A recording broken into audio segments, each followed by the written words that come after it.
여기는 히스처치의 선교 방송실입니다. 히스처치는 성령님이 주도하시는 사역을 통해 로스앤젤레스에서 땅끝까지 예수님을 증거함으로 주님의 다시 오심을 준비하는 예배와 말씀의 공동체입니다. 많은 은혜를 받으시기 바랍니다.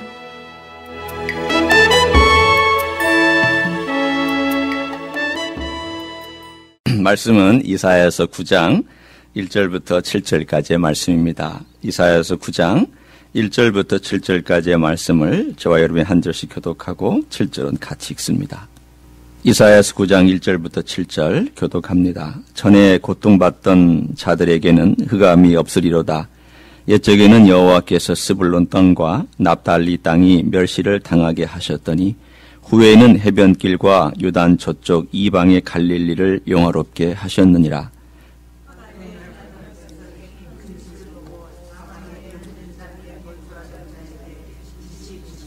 주께서 이 나라를 창성하게 하시며 그 즐거움을 더하게 하셨으므로 추수하는 즐거움과 탈취물을 나눌 때의 즐거움 같이 그들이 주 앞에서 즐거워하오니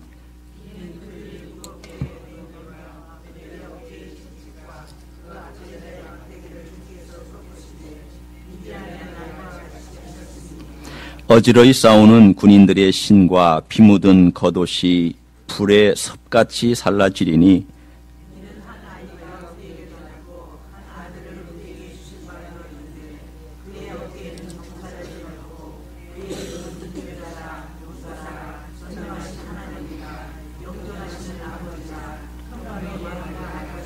같이 읽습니다.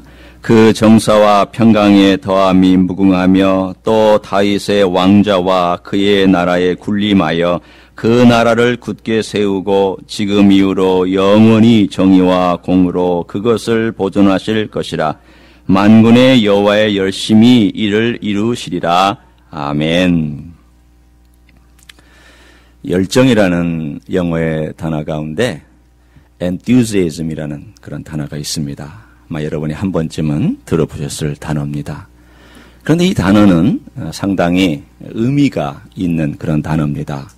보통 우리가 이 en이라고 하는 것은 영어로는 뭐 in도 되고 by도 되지만 원래 뜻은 by라는 뜻이 또한 강합니다. 또한 enthusiasm이라는 theos가 들어가 있으니까 신 혹은 하나님이라는 뜻이죠. 그러니까 by God이라는 말이 있고요. 그다음에 우시아라고 하는 것은 possessed라는 뜻입니다. 소유되어 있다라는 그런 뜻입니다. 그러니까 이 뜻을 그대로 풀어서 쓰자면은 possessed by God 혹은 이방 사람들은 뭐 by God 이렇게 하겠지만 하나님의 어떤 능력이나 혹은 신의 능력이나 어떤 열정에 휩싸여 있는 그러니까 우리도 흔히 쓰는 말들 중에 그런 단어가 하나 있죠. 저 사람 신들린 것 같다. 라는 그런 표현을 썼을 때에 그것은 인간의 수준의 열정에서 머무는 것이 아니라 전 인간의 수준으로는 상상할 수 없는 그 위에 어떠한 것들이 있다라고 표현할 때 보통 그런 단어를 쓰기도 합니다. 지그 지글러라고 하는 그런 사람이 있습니다. 이 사람이 정상에서 만납시다라고 하는 책을 썼는데 이 사람이 이 enthusiasm이라는 단어를 비슷하게 그렇게 풀어 썼어요. 그러니까 이 사람이 쓴 것은 자기가 그 단어를 보면서 풀어 쓴 것입니다. 그래서 이 사람은 어떻게 그걸 풀어 썼냐면 in이라는 단어를 썼고 theos, God이라는 단어를 썼고 다음에 iasm이라는 단어를 그대로 영어에 문장을 하나 만들었습니다. I라는 단어고 A는 M이라는 단어고 S는 sold 그리고 M은 myself. I am sold myself. 내 자신이 신에게 팔렸다. 그래서 자기 자신이 마치 어떠한 신에 의해서 빠져있는 그러한 열정을 가진 그러한 일에 대하여서 그 사람이 열정이란 모든 일을 이루는데 가장 중요한 것 중에 하나다.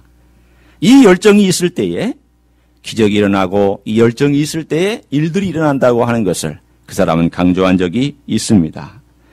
어떠한 대상에 대한 열정, 어떤 일에 대한 열정, 그리고 내 몸과 마음과 시간과 정성과 뜻과 모든 것을 그 한 일에 혹은 한 대상에 쏟아 놓을 때에 우리는 그것을 표현하여 열정이라 이렇게 표현을 합니다.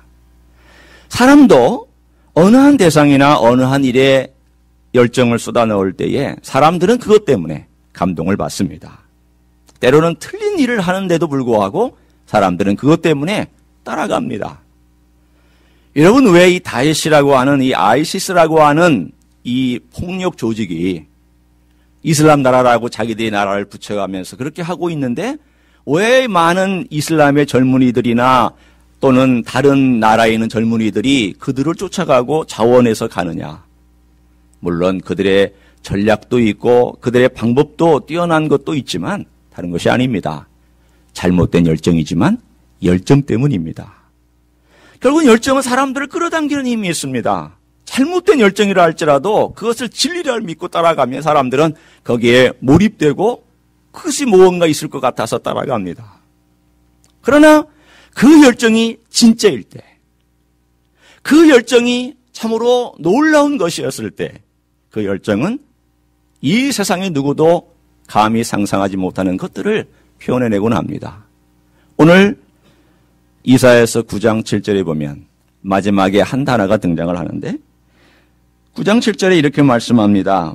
그것을 보존하실 것이라 라고 말씀하신 다음에 만군의 여호와의 열심히 이를 이루시리라. 오늘 이게 열심이란 단어가 등장을 합니다. 하나님의 열심이라는 게 어떤 걸까요? 하나님께서 그분의 의지와 그분의 계획과 그분의 지식과 그분의 감정과 그분의 뜻과 그분의 모든 것을 총집결해서 이루어내시고야 말겠다라고 하는 그것이 무엇이겠습니까? 그 일이 무엇이겠습니까? 그 여호와의 모든 에너지가 담긴, 여호와의 모든 힘이 담긴, 여호와의 모든 정신과 뜻이 담긴 그 일이 어떤 것이겠습니까? 바로 성육신입니다. 여러분, 성육신은 하나님의 열심의 결과물입니다. 하나님의 그 열심의 클라이막스입니다. 그 클라이막스의 가장 중앙에 십자가가 있고 그 십자가를 또한 둘러싸고 있는 것이 바로 성육신의 사건입니다. 오늘 저는 이 이사야서 9장의 말씀 가운데 특별히 예수님께서 이 땅에 오셔서 육신을 입으셨던 그 메시지와 함께 예수님의 별명의 4가지가 등장을 하는데 이 4가지의 이야기를 통해서 우리 예수님께서 과연 하나님의 열심이 어떻게 이 땅에 이루어졌는가, 그리고 어떻게 이루어가고 있는가를 함께 말씀을 통해서 나누려고 합니다. 오늘 먼저 핵심되는 내용이 9장 6절에 있는데 오늘 9장 6절은 이렇게 첫 번째 얘기를 합니다. 이는 한 아기가 우리에게 낳고 한 아들을 우리에게 주신 바 되었는데 그의 어깨에는 정사를 메었고 그의 이름은 기묘자라 모사라, 이렇게 말씀을 하고 있습니다. 우리가 언뜻 보면은 5개 이름이 나오는 것 같아요. 기묘자, 모사, 전능하신 하나님, 영존하시는 아버지, 평강의 왕. 그러나 일반적으로 이것을 번역할 때에 우리 한국말 번역은 5개로 번역을 했지만 대부분의 영어의 번역과 또 대부분의 학자들은 어떻게 번역을 하냐면 기묘한 묘사, 이렇게 번역을 합니다. 그러니까 4가지로 번역을 합니다. 다 형용사가 붙어 있는데 여기만 형용사가 붙어 있지 않은 것은 어떤 그 틀에 의해 맞지도 않거니와 또한 분명히 이것은 형용사 역할을 할 수 있는 그러한 히브리의 용법이 있기 때문에 기묘한 모사라. 그래서 여러분이 영어 성경을 보면은 뭐라고 번역되어 있는가 하면 Wonderful Counselor라고 번역이 되어 있습니다. 이 Wonderful Counselor, 저도 이것을 합쳐서 함께 Wonderful Counselor라는 단어를 자주 사용하도록 하겠습니다. 여러분이 이해를 돕기 위해서 사용을 합니다. 원더라는 것은 어떤 것이냐, 그리고 원더풀이라는 단어는 무엇을 의미하며 카운셀러는 뭘 의미하는 것일까? 이러면서 원더풀이라고 한 단어는 우리 인간적인 것에서부터 기원하지 않았다는 것을 말합니다. 이 원더는요, 기적이란 뜻이기도 하고 이적이란 뜻이기도 하고 인간의 이성으로는 판단이 안 되는 놀라운 것이라는 뜻이기도 합니다. 결국은 하늘로부터 출처가 있고 하늘로부터 내려온 이 모든 것의 출발과 이 모든 것의 기원은 하늘에서부터 이어며 이 카운셀러라고 하는 것은 일반적으로 우리가 얘기하는 것처럼 다른 어떤 내 앞에 있는 그 대상자로부터 그 사람의 마음을 끌어내든지 아니면 어떤 말을 통해서 그 사람에게 적절한 말을 해주는 바로 말씀의 이 카운슬러의 핵심이 있습니다. 이런 말을 한다는 것에 있어서 특별히 주님께서 이 땅에 오셔서 그분의 말씀으로 어떻게 저분이 저런 말씀을 하실 수가 있을까? 저분의 말씀은 너무나도 우리의 마음에 와닿는 말씀이다. 아니, 이 랍비들이 말하는 것은 꼭 누구를 인용해서, 아니, 랍비 저 사람이 얘기한 이 내용을 인용해서 이것은 마치 그냥 구름에 떠 있는 듯한 얘기를 해주고 있는데 왜 예수님은 꼭 우리 피부에 와닿는 여기 있는 식물의 이야기, 저기 있는 동물의 이야기, 저기 있는 곡식의 이야기, 우리 얘기처럼 그렇게 들려주실 수가 있겠느냐? 그때 그분의 그 말씀에 대하여 저분의 말씀은 권위 있는 말씀이요, 저분의 말씀은 서기관과 바리새인의 말씀과는 다르다고 하는 표현을 사용하곤 합니다. 이분이 어떤 분이길래 예수님의 가장 핵심되는 내용을 설명할 때에 요한복음 1장 1절에 등장하는 내용이 있습니다. 요한복음 1장 1절에 어떻게 시작하죠? 태초에 말씀이 계시니라. 여기서 태초는 천지 창조의 태초를 얘기하는 것이 아니라 시간 이전을 얘기합니다. 인간의 언어로 표현할 수 없는 시간 이전의 시간을 어떻게 표현할 수 있을까? 그때의 상태를 어떻게 표현할 수 있을까라고 할 때에 그때의 시간을 태초라고 얘기해서 인간이 태어나기 전, 이 땅 위에 시간이 있기 전, 이 땅 위에 우주가 생기기 전 그 원래부터 계셨던 분, 인간으로는 어떻게 묘사가 안 되는 그 태초에 말씀이 계셨다라고 오늘 요한복음 1장 1절에 분명히 말씀합니다. 그걸 보면은 성육신 하시기 이전에 예수님의 별명이 말씀이었구나. 그분은 말씀으로 불리셨구나. 그 말씀으로 불리셨다면 이 말씀은 무엇을 의미할까?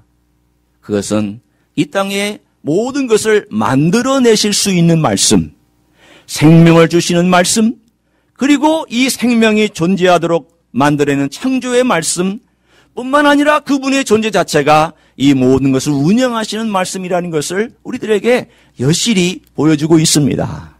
사실 우리는 그걸 다 이해 못합니다. 단순히 아닌 것은 그분이 말씀으로 천지를 창조하셨다는 것입니다. 지혜로 천지를 창조하셨다는 것입니다.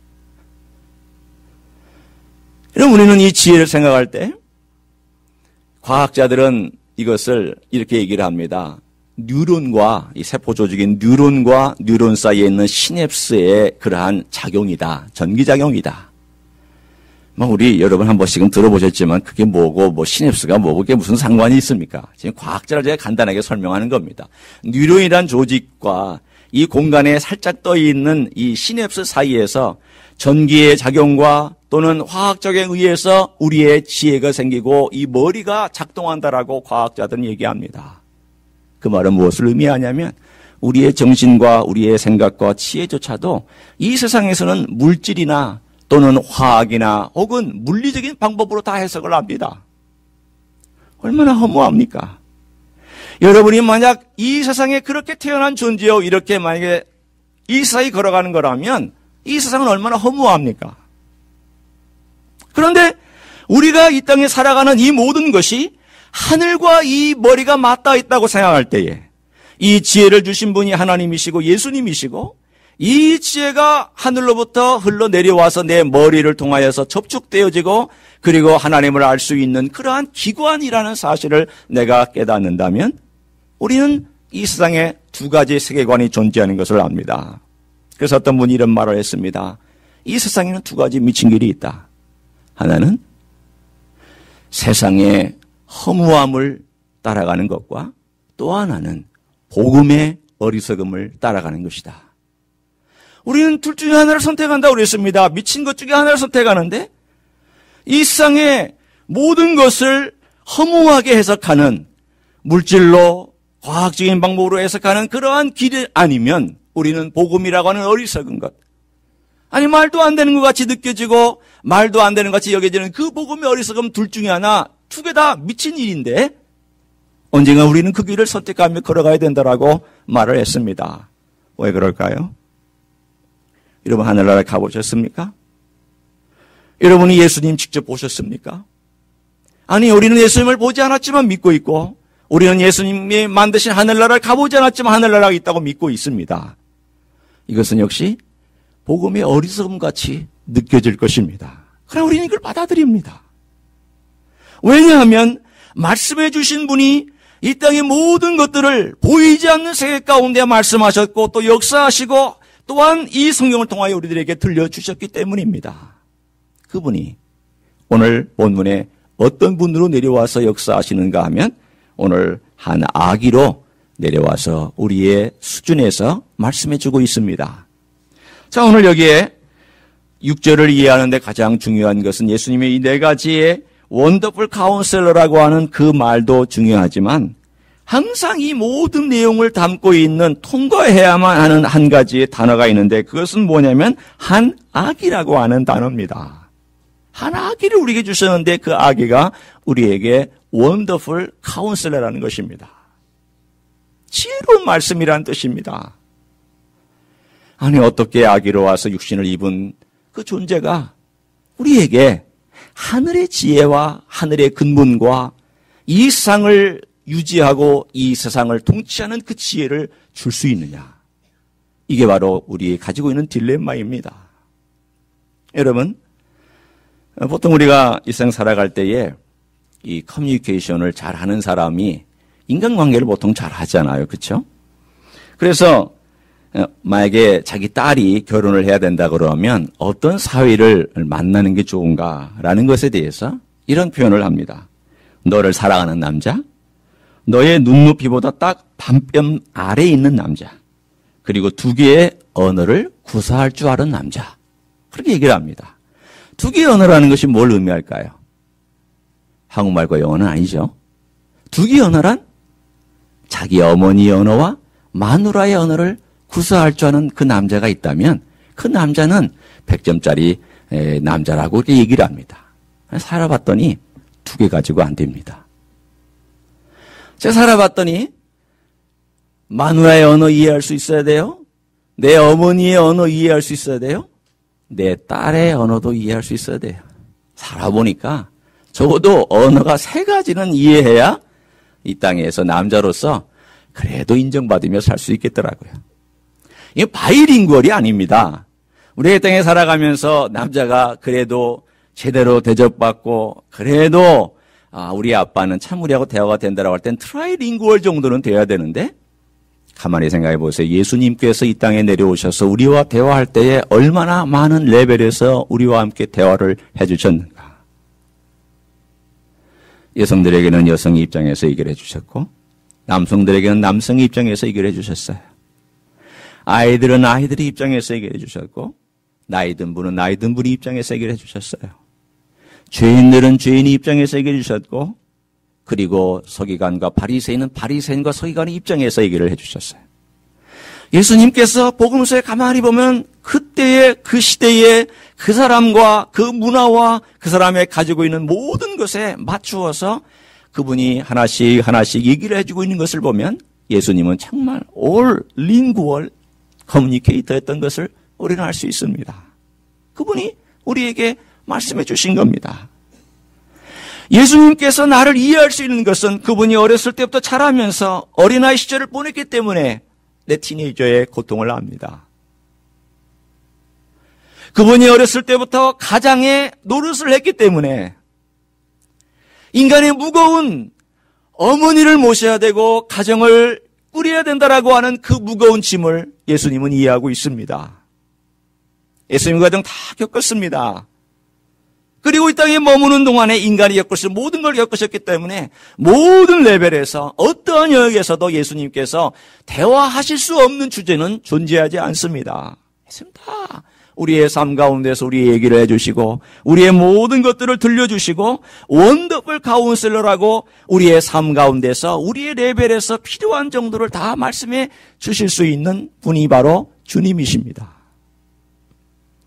그런 주님께서 원더풀 카운셀러로 계시기 때문에 이 땅에 오셔서 어린 아기로서 한 과정을 겪으면서 이 모든 것을 겪어가셨기 때문에 우리는 그런 주님 앞에 나와서 얘기할 수 있고 대화할 수 있고 아, 내가 내 사정을 주님께 아뢰 수 있구나라고 하는 그 레벨이 성립이 됩니다.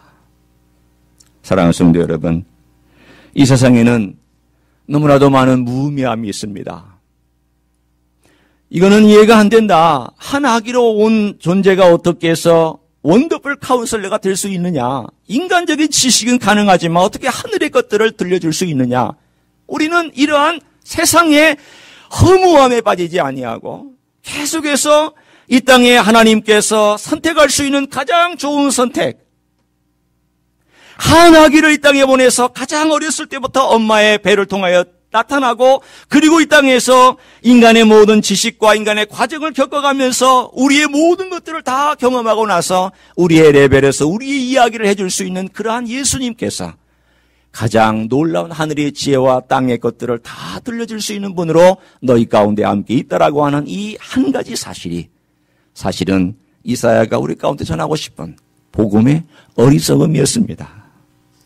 남들은 이것을 어리석은 거라고 얘기할 것이다. 남들은 이것이 다 말도 안 되는 것이라고 얘기할 것이다. 그러나 하나님이 열심히 이걸 이루실 것이다. 하나님이 열심히 결국은 이 땅에 하나님의 아들인 예수 그리스도를 보내서 아기로 태어나서 이 과정을 통하여 하나님의 열심과 하나님의 능력을 보여주실 것이다라고 누누이 강조하고 또 누누이 강조하고 있습니다. 예수님은 말씀하시는 하나님이십니다. 뿐만 아니라 몸으로 말씀하시는 하나님이기도 했습니다. 어떤 분이 예수님의 행적을 쭉 조사한 다음에 이렇게 얘기를 했습니다. 만약 이분이 하나님이라면 이분을 따라가고 이분 앞에 굴복해서 절하지 아니하고는 안 될 것이며, 이분이 만약 하나님이 아니라면 이분은 미친 사람이다. 둘 중에 하나 외에는 다른 선택이 없다 그랬습니다. 그런데 이분이 내린 결론이 뭐냐면, 이분이 만약 이대로 한 것이 다 사실이라면 이분은 자기가 말씀한 내용을 그대로 실천했다라고 되어 있습니다. 모든 것들을 몸으로 표현해 주신 분입니다. 이 세상에 입으로 되는 말보다 몸으로 되는 말이 더 효과가 큽니다. 그래서 어떤 사람은 이렇게 얘기를 합니다. 우리가 수치로 이걸 다 표현할 수는 없어요. 학자마다 다 다르더라고요.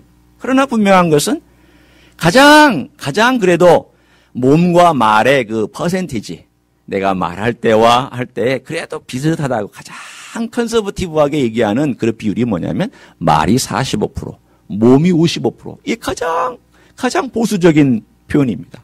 그래도 몸이 말보다 더 많은 얘기를 해줍니다. 내 얼굴 표정이, 내 마음이, 내 손이, 내 몸이, 내 모든 것이 말보다 더 얘기를 해줍니다. 예수님 사랑한다고 말했습니다. 나는 끝까지 사랑한다고 제 아들 말했습니다. 제 아들이 무슨 말인지는 못 알아들었습니다. 여러분이 자식 놓고 얘기할 때 이것이 좋다라고 얘기해도 자식 못 알아들을 때 있습니다. 아, 자식이 부모의 말 다 알아듣습니까? 때가 돼야 알아듣는 거 있습니다. 그럼 꼭 우리가 하는 말이 있어요. 너도 너 같은 딸 낳아봐라. 꼭 한마디 하죠. 아들에게는 아마 너쯤은 너 같은 아들 낳아봐라. 아마 그런 말 할 거예요. 왜? 말을 해도 못 알아들으니까. 그 말은 사실은 우리가 할 말은 아니죠. 부모가 그런 말을 할 건 아니죠. 그러나 그런 말을 하는 게 답답하니까 그럴 거예요. 그러나 나중에 되어서 그들이 부모가 되고 자식이 부모가 되어서 깨달을 때 말을 기억하는 것이 아니라 부모의 행동을 기억합니다. 부모가 나를 위해서 무엇을 해줬는가? 부모가 나를 정말 어떻게 사랑해줬는가? 나를 위해서 얼마나 애썼는가? 얼마나 눈물 흘렸는가? 얼마나 몸으로 정말 힘들었게 나를 기르기 위해서 애썼는가? 그리고 내가 아팠을 때 나를 위로해줬는가? 어떻게 몸으로 표현해줬는가? 이것을 기억할 것입니다.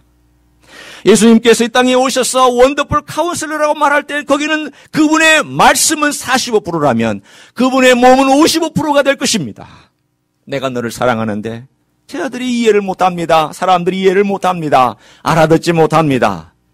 그래서 예수님께서 그 모든 하늘의 메시지를 어떻게 표현하셨냐 하면 십자가에 올라가셔서 그분의 모든 사랑과 그분의 모든 하늘의 메시지와 하늘의 음성과 모든 것들을 십자가 위에서 몸으로 우리들에게 커뮤니케이션 해주셨습니다. 그것이 복음의 어리석음입니다.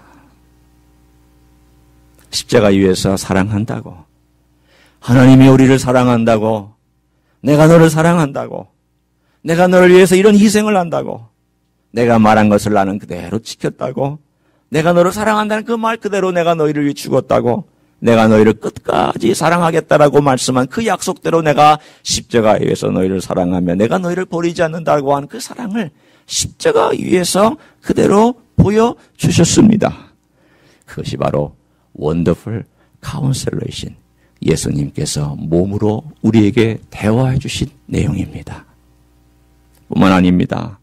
주님은 마이티 갓. 오늘 본문에 말씀한 내용을 두 번째로 얘기하는 내용이 전능하신 하나님이라는 말씀입니다. 여러분, 전능하신 하나님, 예수님이 전능하신 하나님인 거 여러분 믿으시나요? 다 믿으세요? 여러분 아마 다 믿으시고 대부분은 다 아멘 하실 거예요. 전능하신 하나님이라는 것이 그러면 뭐가 이렇게 특징이냐? 하나님이, 예수님이 하나님이시라면 전능하신 거 당연한 거 아니냐? 그렇게 말씀할 수 있지 않겠어요? 예수님이 하나님이시라면, 만약에 하나님이 하나님이시라면 전능한 건 당연한 거 아니에요? 맞아요? 맞아요? 틀려요? 맞죠. 논리적으로 당연하죠. 근데 뭐가 그렇게 대수로운 것입니까, 여기에? 도대체 이 하나악이라는 내용과 전능하신 하나님이라고 하는 이 내용이 어떻게 해서 조화를 이루는 것일까요? 어떻게 해서 조화를 이루는 것일까요? 여러분, 전능하신 내용 중에는 이런 주님의 위험한 요소가 있습니다. 어떤 위험한 요소가 있냐면 하나님께서 우리에게 주셨던 가장 큰 선물이 자유의지입니다. 선택할 수 있는 의지를 우리들에게 주셨습니다. 선택하신 의지를 우리에게 주셨는데 이 선택하는 가운데 우리가 악을 선택해서 하나님을 배반하고 악을 선택해서 가버리고 말았습니다. 이 악이란 하나님을 저항한 거고 하나님을 거부한 거죠. 선택해서 가버렸습니다. 이 악에도 불구하고 하나님께서 이 모든 우주를 그분의 의도대로 다스린다는 것이 전능하심입니다.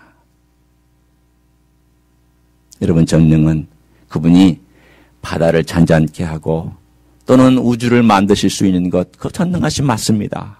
그러나 그것보다도 우리가 생각할 때 하나님이 어떤 부분에서 이 세상에 지금 현재 있는 이 악과 오염되어 있는, 그리고 악 때문에 고통당하고 있는, 테러가 일어나는 이 세상에서 하나님이 전능하신 분이냐는 그 사건을 얘기할 때마다 드러나는 내용이 뭐냐면 이 악의 문제는 어떻게 할 거냐는 겁니다. 여러분, 질문하지 않아요? 아마도 매일매일 일어나면서 테러 때문에 우리가 소식을 접하고 또는 어떤 뉴스를 접할 때마다 이 악의 문제가 뭐냐, 이 악을 왜 이렇게 하나님은 허락하셨느냐라고 얘기할 때에 하나님께서 이 악을 언젠가는 해결하실 수 있다라고 하는 그 내용이 우리는 씨아다시라고 하는 신정론이라고 하는 내용을 통해서 말씀합니다. 여러분, 하나님은 악을 허용하셨지만 이 악의 허용함에도 불구하고 이 악에 대하여 언젠가는 이분께서 이 모든 것을 다 마무리하시고 하나님의 선을 이루신다라고 하는 그 내용이 신정론입니다. 하나님이 그분의 섭리 가운데 악을 허락하셨지만 그 악에도 불구하고 하나님의 능력으로 모든 것을 아름답게 마무리하실 것이다 라는 것을 우리는 신뢰합니다.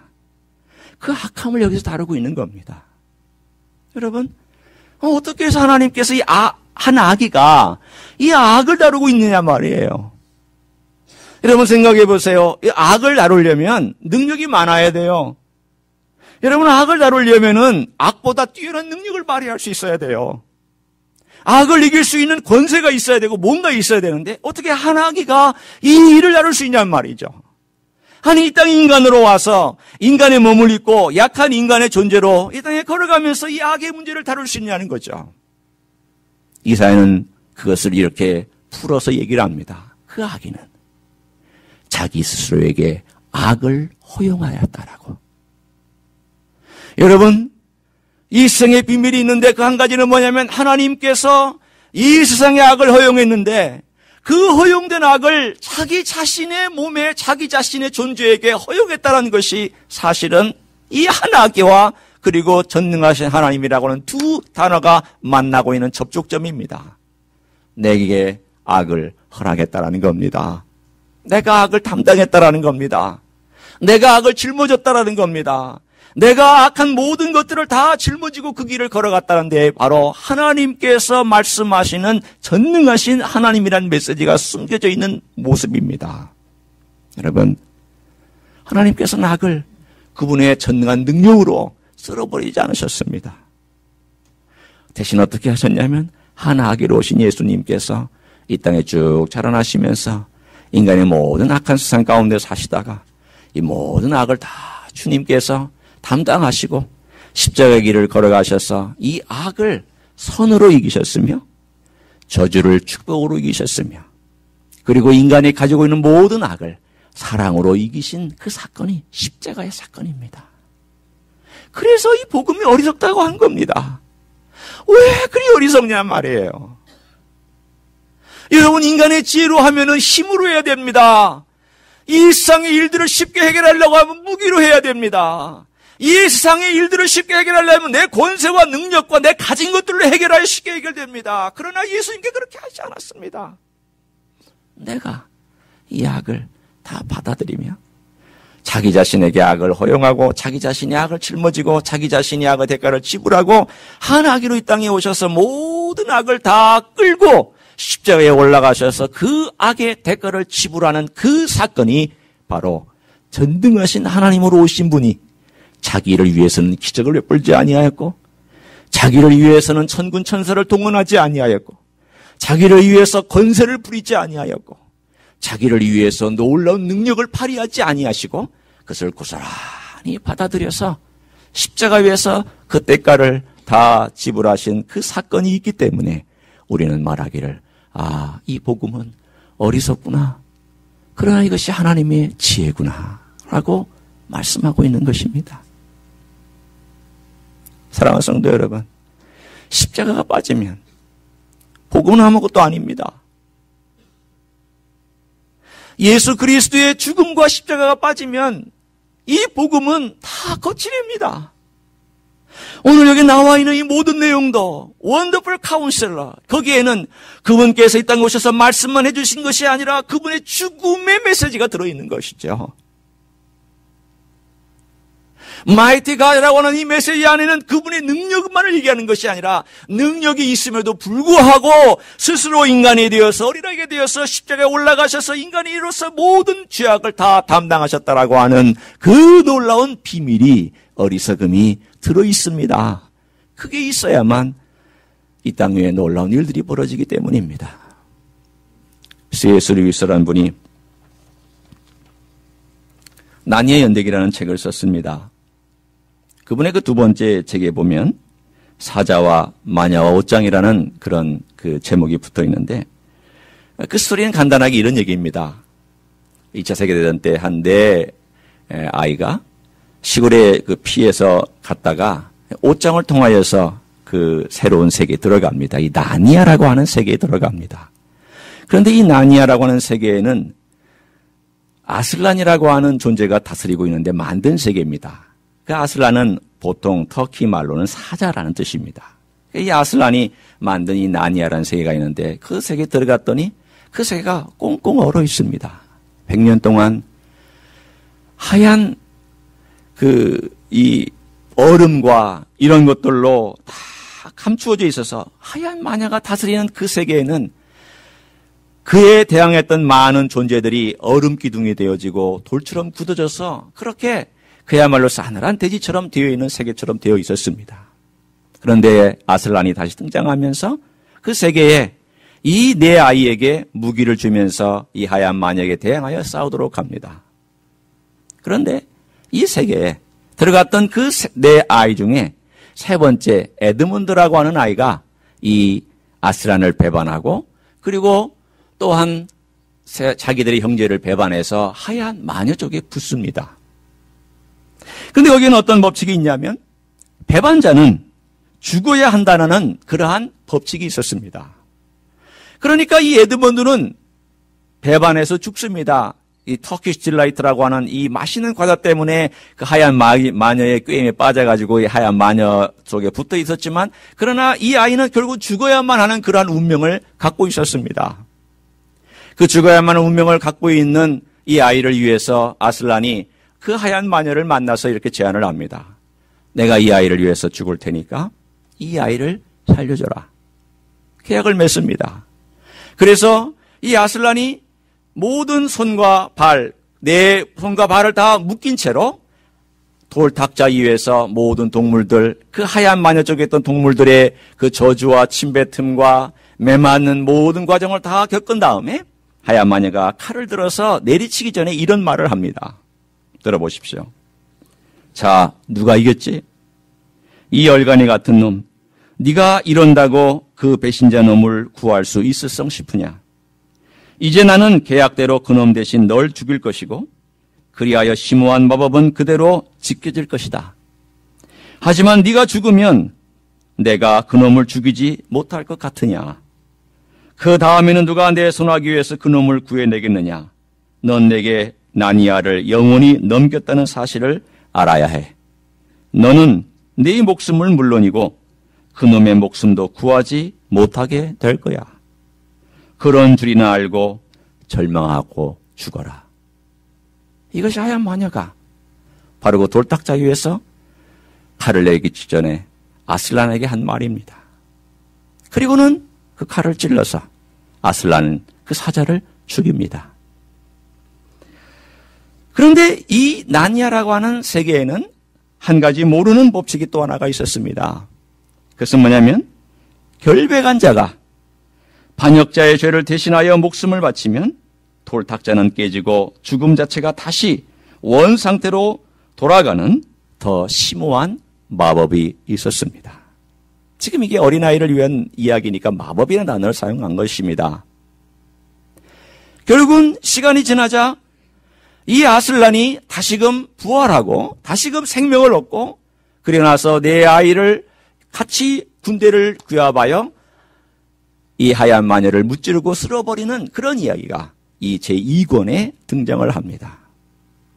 여기서 한번 예수 그리스도의 복음의 메시지를 전하고 있는 C.S. 루이스의 이야기를 한번 생각해 보십시오. 그런 줄이나 알고 절망하며 죽어라. 인간이 볼 때에는 십자가는 절망입니다. 끝이죠. 마지막입니다. 더 이상 소망이 없습니다. 그런데 사단이 보지 못한 것이 한 가지가 있습니다. 그것이 무엇일까요? 이 모든 십자가와 죽음을 뛰어넘어 죽은 자를 살리실 수 있는 하나님의 전능하신 능력에 대하여서 그는 알지 못했던 것입니다.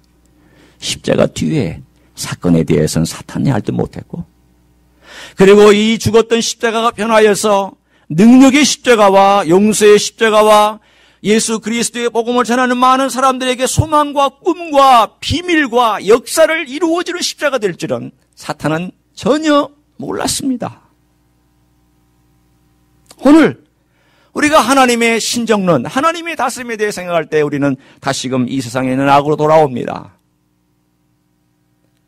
아까도 우리가 다윗이 아시스에 대해서 얘기를 했지만 왜 하나님께서 그런 악을 허락하십니까? 이라크에 있는 우리의 성도들은 어떡합니까?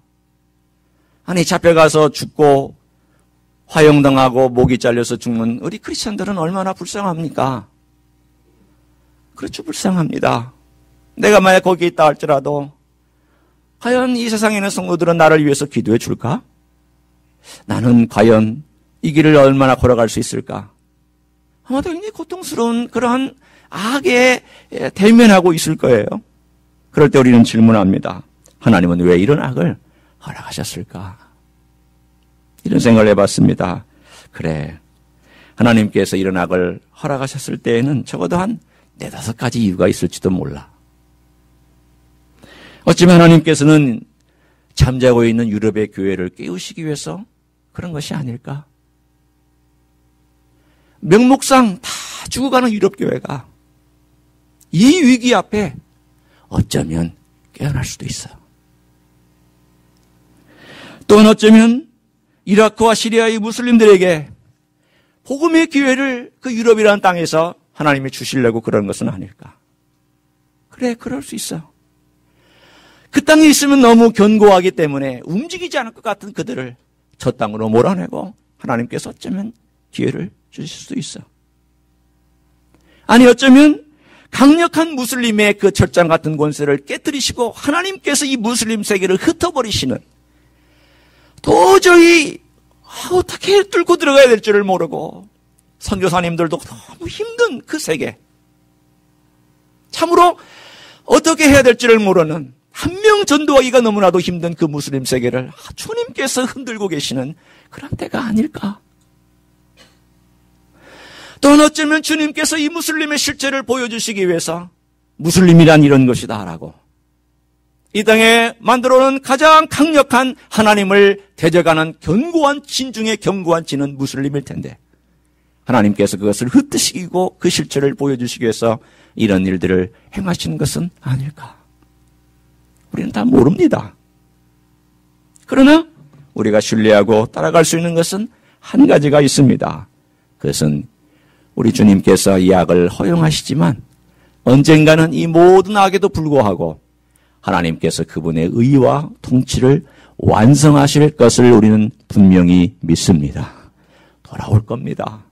나는 어쩌다가 무슬림을 위해서 기도할 때 그런 생각을 듭니다. 하나님, 이들도 이스라엘의 아브라함의 자손인데 어떻게 돌아올까요? 어떻게 돌아올까요?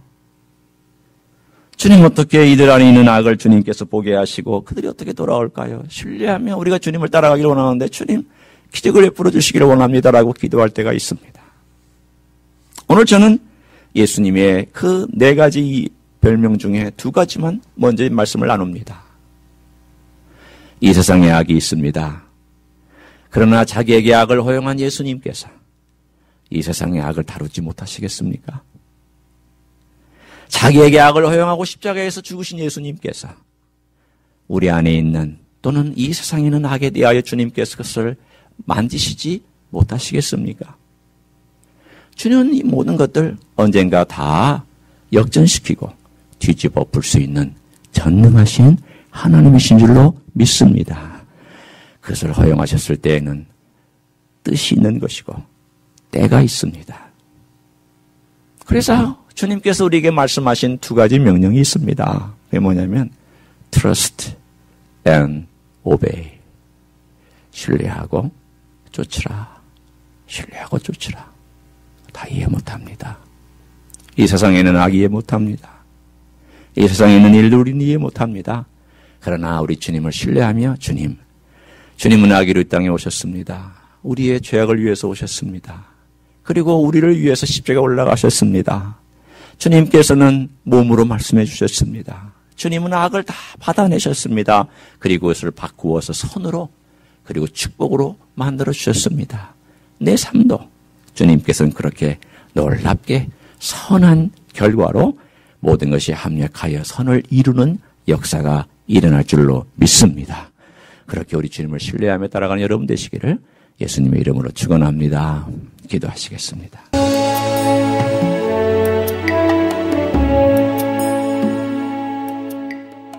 히스처치는 로스앤젤레스에 있는 한인타운과 다운타운의 중간에 위치하고 있습니다.